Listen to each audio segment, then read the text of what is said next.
काय कारवाई करतात?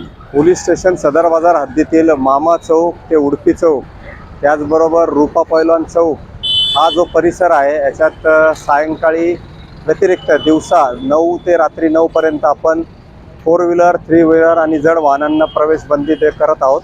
आणि त्याचप्रमाणे इथे जे कंजेक्शन होत आहे, गर्दी होत आहे, त्याचं आणि वाहतुकीचं नियमन यातून सोयीचं होणार आहे. तर आमचं आव्हान आहे की दिवसा 9 ते रात्री 9मध्ये नागरिकांनी इथे 4 व्हीलर, 3 व्हीलर आणि जड वाहने आणू नये, असं आपण नोटिफिकेशन वगैरे जाहीर करत आहोत.